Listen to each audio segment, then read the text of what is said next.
Today's lesson, we're going to check the types of assessment. Okay, so let's talk about that. Okay, first of all, let's define assessment and evaluation. Okay, when we talk about assessment, we talk about the complete process of understanding the progress in the understanding of a language or any subject in the learners.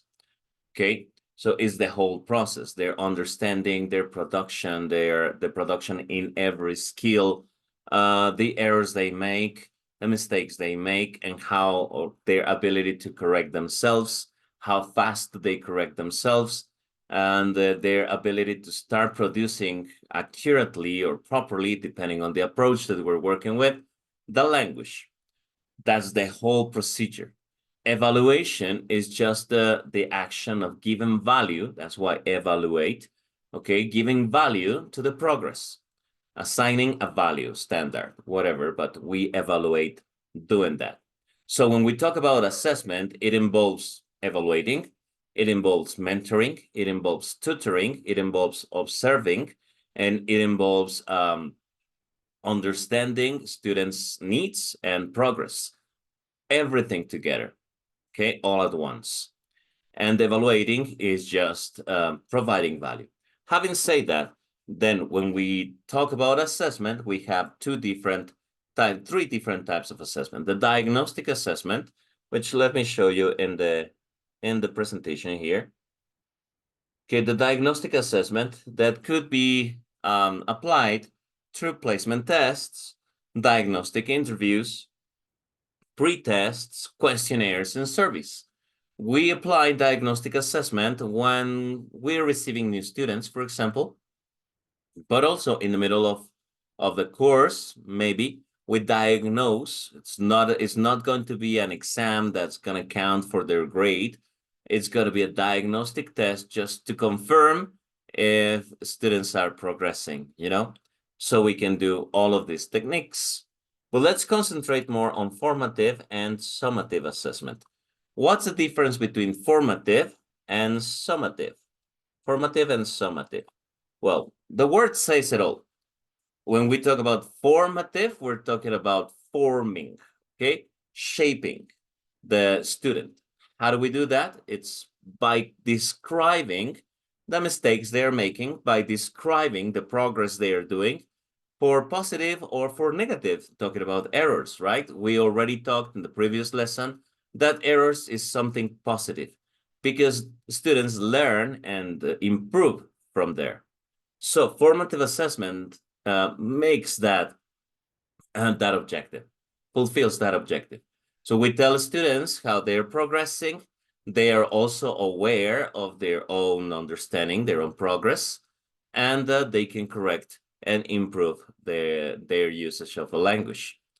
So, and summative assessment, as the word says, it sums, it adds a grade, it adds a number, it provides an evaluation, okay, a standard, either letters, A plus, B, B1, B2, that's a standard, okay, it's a grade, or from 0 to 10, or in percentage, from 0 to 100, but we assigned a number, a grade, a standard for the progress of the student. So that will be summative assessment. There are different techniques in formative assessment. In formative assessment, we have observations, which implies that the teacher writes down all the observations he or she makes about students. She can have a control under a folder with a paper, a profile paper for each student in which she or he is going to write down the observations during the whole course program. Okay, checklists and rubrics, which in my opinion will be the best, because a checklist and a rubric could turn into summative assessment later. If you are to apply 4 or 5 projects in a month, then you have a checklist. Okay, we already did the first, second, third, so on and on. Okay, if you have a rubric for maybe an oral presentation, the student knows the standards that is required to obtain the maximum grade. And in there, even though it's a formative assessment because it provides a description of the criteria expected, the objectives expected from the student, it also provides a grade. So the checklist and the rubric work for both formative and summative. Peer feedback, which is another technique, happens when you ask students to collaborate, evaluating or assessing each other, which for recommendation of classroom management should be done through a rubric, through a standard, and having the teacher play the role of a controller. Okay, yeah, I will say that the role of a controller, because you should be very careful, especially if you work with teenagers, that students are polite and not rude when providing feedback to their partners. Okay, then we have summative assessment techniques or tools. Okay, we have exams, definitely. An exam, a quiz, a test will work because we are giving a grade. Projects that we can evaluate, right, by giving students the standards, okay, what we are expected, what they're expected to do. Portfolios, which is something that works really, really well when you control it, when you organize it properly, because you can have a control and students know their progress. You have a folder with a profile paper per student. You include in the folder the rubrics for each project, any observation you make, and everything is in there so they know exactly what's happening in their progress. And performance assessment, that's when they pass to the front, oral speeches, oral presentations, and again, you also provide a grade through a rubric. You can combine, okay?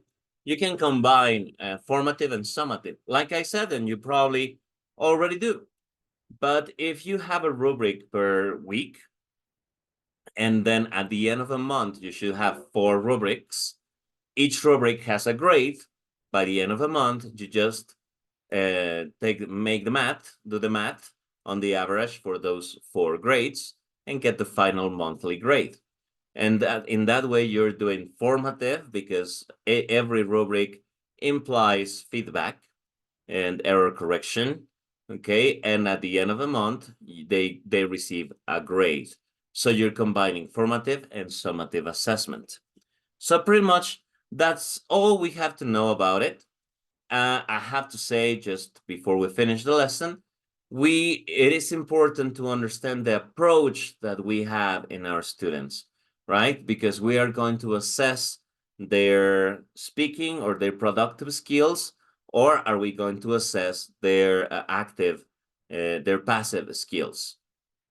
What is our approach? If we are doing or following a communicative approach method, if we're following a structural approach method or a functional approach method, our assessment is based on that, depends on that. Okay, so because we are going to evaluate, if we are working on structure, the accuracy. But if it's functional, we're going to evaluate their fluency, their ability to communicate messages.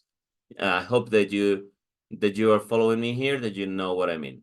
If you have any question, leave it in the comments in the video. Okay, thank you very much. See you in the next lesson.